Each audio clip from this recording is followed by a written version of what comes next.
James Franklin wants an elite team at Penn State, and he is certainly backing it up and doing his best on the recruiting trail to make that happen on the field. MarkRogersTV, the voice of college football, tracking Penn State's recruiting efforts. Of course, this is the early signing day, which has turned out to be the primary one over the last 2 years since they started this 1 year ago. We've got Tim Aiden on the line from Black Shoe Diaries on the SB Nation platform for Penn State. So you got to join him after you listen to this discussion.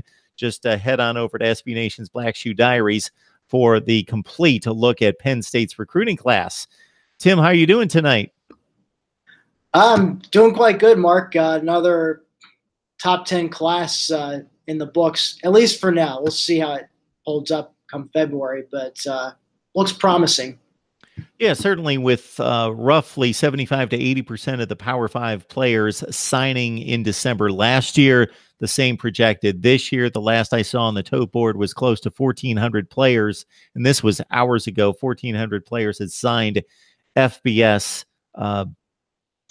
contracts, agreements, letters of intent, that you would think that the rankings that we see today are pretty much going to hold within a few spots come February. So the highlights, certainly you got the big running back out of Texas. He had a number of power players in line that wanted him, and he made his way to Penn State. Noah Kane out of Florida's IMG Academy by way of Texas. He was a guy that had been trending towards Penn State in the 24/7 crystal balls for the past, I'd say, month or so. But I don't know if you read his story on 24/7 today, but apparently he woke up this morning and was leaning towards the Longhorns, according to Kane himself. But I guess after much thought and prayer, according to him, he decided to stick with his was originally thinking about, and committed to Penn State via hat ceremony on ESPN Live.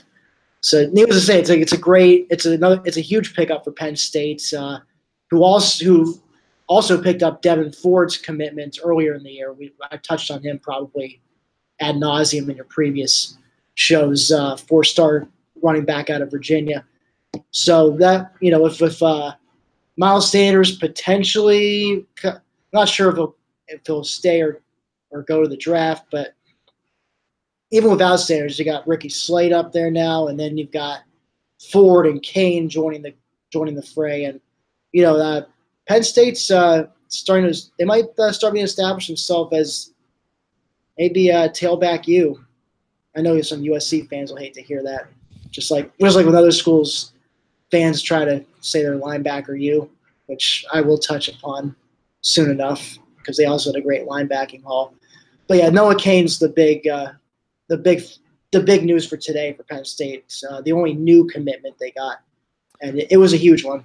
Well, certainly the players are coming from all over the country. There, you don't see a concentration from any particular area or state.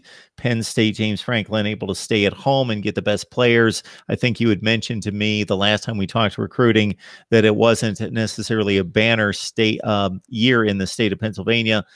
He went to the South. He went to Texas and made some hay there as well. So we've got 18 players signed currently. Who are the highlights? Who are the players that you're excited about?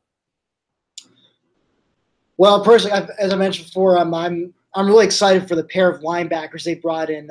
Brandon Smith, 5-star kid, Virginia's Gatorade Player of the Year, which goes to the Gatorade Player of the Year goes to the best player in the state. So, for those of you keeping track at home, that's 2 years in a row now that Penn State's gotten Virginia's Gatorade Player of the Year, with Ricky Slade winning that award last year. And then there's Lance Dixon, 4-star kid out of Michigan. So the two of them join the fray, along with, I mentioned before, Micah Parsons, Ellis Brooks will be back. You got Jan Johnson, upperclassman, who's done an admirable job holding down the Florida middle linebacker. And I think Jesse Lucetta is going to, another true freshman, I think he saw some playing time earlier in the year. I think you give him a full off season, and with that strength and conditioning program, I think he'll be ready to be a bigger contributor next year. So I think you're going to see the resurgence of linebacker use soon enough, thanks to Smith and Dixon coming in to the fold. As far as other non-linebackers, I'm excited about Adisa Isaac, four-star defensive end out of Brooklyn. He just committed the other day, and today sent his LOI in. But they were showing on I had the Big Ten Network, I think, streaming most of the day, and they kept showing the highlight of him playing tug of war, winning a tug of war battle of a tire over a high school teammate, and he was really, with a tire, not just standard rope. So he's a strong dude, and I think the other. Speaking of getting guys not in traditional territory, John Dunmore, four-star receiver out of Fort Lauderdale, Florida. He was originally committed to the Gators, but then the current running backs coach, Jaywan Sider, left Florida. He originally recruited him to Florida. Then he decommitted when Sider left for Penn State to become running backs coach. But Sider worked those connections and got him to visit. He fell in love with the place. He eventually verbaled. There was a scary moment where he visited Miami this past weekend, which is only about 20 minutes away from him, and he was being pressured by some of his high school teammates to join them at the U, but he did not budge on that, so he will be a Nittany Lion. And so Sider actually was also the point man on Noah Cain's recruitment. So if you're asking me who's been the best of the newer assistant hires in the past year, it easily got to be Sider. I think they need to back up a Brinks truck in his driveway, just like they need to do with Brent Pry, the defensive coordinator, and Sean Spencer, the defensive line coach. So he's earned his pay already on the recruiting alone.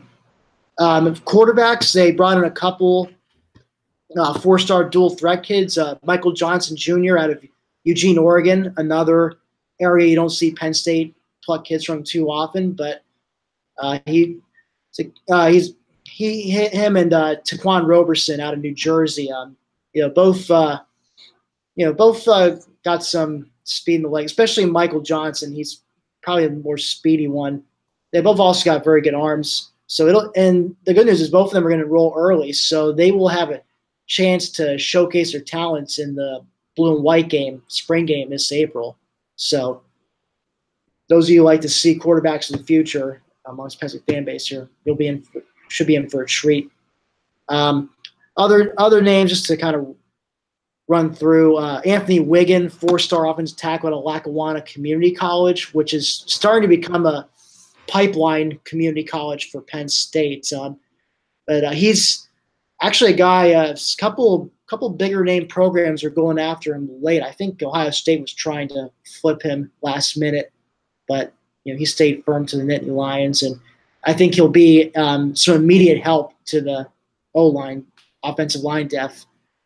And then let's see, at tight end you got Brenton Strange, four-star kid out of Parkersburg, West Virginia, 6'5", 210 pounds. So he'll definitely have some guys to learn from in Pat Fryermuth and maybe Zach Kuntz, Nick Bowers. So tight end's looking good. And then the secondary there, they brought in quite the haul. I think I touched on this before, but Keaton Ellis, the local State College kid, he's also enrolling early. So you may see him, especially maybe on special teams next season, making an immediate impact. Marquise Wilson out of Connecticut, another four-star cornerback. Tyler Rudolph, four-star safety also out of Connecticut. So it's been a pretty good. Again, it's been a very good haul. 17 of the 18 kids that have currently sent their letters of intent are blue chip recruits. So you do the math, it's 94% of the class is 4 or 5-star kids, which is absolutely insane.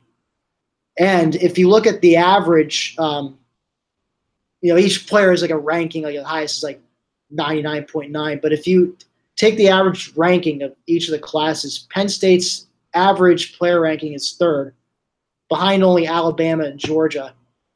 So while they may be 10th on the rankings list, that's mainly due to the lack of quantity of commitments, but the quality of the class is just below Bama and Georgia. So it's a good company to be in. And if you're looking to go from great to elite, like Franklin had said in one of his more recent press conferences, that's one way to do it. That is the way to do it. It's not going to get done with one class, but this has been the third consecutive one of this ilk, and this certainly, from the quality standpoint, seems to be the cream of the crop and the best that he has achieved to date. I got two things for you, Tim. One would be, who's still out there that you would like to see come into the fold? So we'll start there. So I think I like to see them grab a couple more linemen on both the offensive and defensive side. So on the offensive side, the biggest fish they're going after is Doug Nestor, who is actually committed to Ohio State, but he did not sign a letter of intent.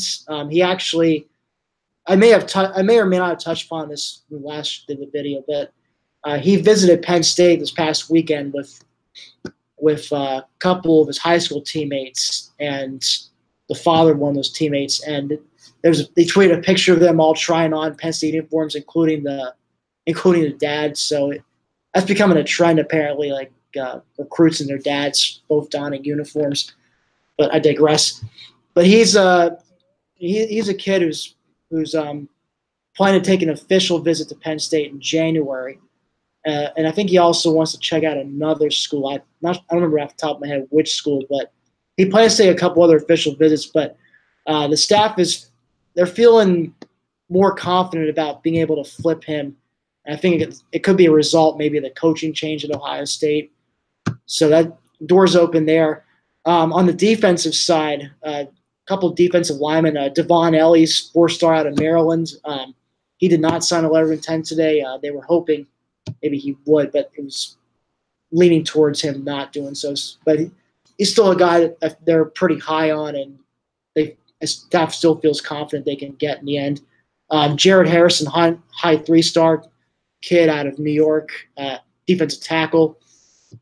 He wasn't expected to sign with anybody today, but he's someone that Penn State the crystal balls are favoring Penn State on as of right now. The staff's feeling good about. And Smith Vilbert, who out of New Jersey. This is a kid. I'm looking up his stats here. He's about 6'6". It's about 6'5". Yeah, 6'6", 250 pounds. He was originally a basketball player, was a basketball prospect, but switched over to football fairly recently. And so he's a 3-star kid, but he's been blowing up on coaches' radars. So he's got offers from Penn State, from Oregon. I think some other big-time programs are after him. But he's someone that Franklin and company made a top priority to sign in the February period. So there's those three. And you may see names pop up at receiver perhaps, because as of right now, Penn State only has one receiver in the class with Dunmore's commitments. They did have two, but Emory Simmons flipped to UNC after Mac Brown took over there. And so it would be good for them to get one more receiver in the class just to make sure they've got some receiver depth going forward. So Penn State pulls in a top 10 class, which, as Tim alluded to and outlined, could be rated even higher than that based on the quality of the class versus the quantity. Michigan brings in a top 5 class.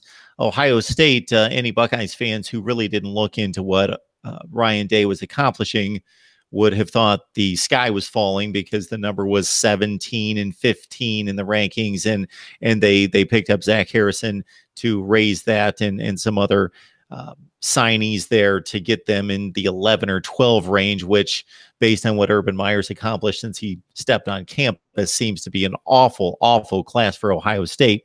So my question to you, and more just an observation, would be that even though other teams have jumped in to win the division, Ohio State's not won the division every year, but basically they've decidedly, not even close, been the class of the Big Ten Wow. I saw a statistic the other day that's crazy and then running through the catalog of standings in my head, verified it, that Ohio State's worst record in the Big Ten since 2004 has been 7-1.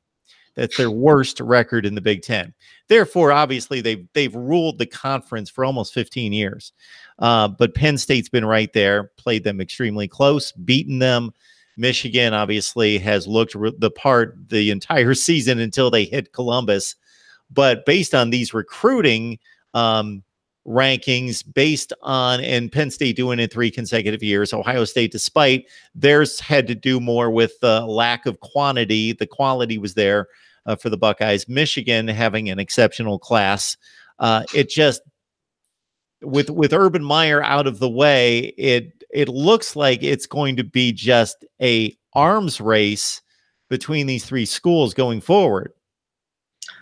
Yeah, I would say so. I think, as great as Ryan Day, has been as offensive coordinator, and I'm sure he will be, fine as a head coach. And obviously, you've seen they haven't exactly skipped a beat from the recruiting trail with Zach Harrison's commitment. Now, if Harrison had chosen Michigan or Penn State, which is the other 2 schools, maybe you'd see Buckeye fans hitting the panic button. But I mean, they seem like they'll be in good hands. But again, it's good. But I do go back to my other point. As good as he probably should be, there's only one Urban Meyer, and until he shows otherwise, I feel that the door just creaked a little further open for Penn State and Michigan to, perhaps claim that mantle of king of the Big Ten. Yeah, it's been basically since James Franklin took over and started to really gain traction, and Jim Harbaugh at Michigan. It's been Urban Meyer with a top 3 class, and then it's been Michigan and Penn State with more like 10 to 12 range classes, and it's played out pretty much like that on the field. Now, it looks like it's wide open. It's exactly. Yeah, it could be a very different ball game now. Like, you could see you'll see the team. It's not like Penn State and Michigan were recruiting that far behind Ohio State, but there was a clear gap between the top, like I said, the top 5 classes Buckeyes are bringing in, and then Michigan, Penn State bringing in, top 15 classes, which, hey, it's still pretty darn good, but it's not elite. I know I'm sounding like James Franklin saying that now, but both Penn State and Michigan are desire to become elite like Ohio State, and so I'm sure they sense that both coaches are sensing some kind of blood in the water, and they're trying to take advantage. Yeah, I saw a few notes on ESPN and the Big Ten Network just looking back at Urban Meyer's success on this particular day. One is that his worst recruiting class was number 7 in the country in 8 recruiting classes, whatever it was, 7 or 8 recruiting classes. His worst was number 7, and that he pulled more top 100 players out of the state of Florida in the last 4 years than Florida State and Miami did. Yeah, I mean, it's like I said, there's only one Urban Meyer, and like I said, I'm sure Ryan Day is gonna get his share of elite kids, but he's gonna have his work cut out for him if he's trying to duplicate the success Meyer had recruiting. Now, on the field, remains to be seen. Maybe he will be just successful on the field. We don't know. Time will tell. But from a recruiting standpoint, he's got a little ways to go to be like Urban. But that's not meant to be a knock on Ryan Day. Like I said, there's only one Urban Meyer, so I would say he's probably the best recruiter in the modern. Either him or Saban. Those 2 are maybe 1A, 1B, or however you want to do it, as far as recruiting in the modern era of college football is concerned.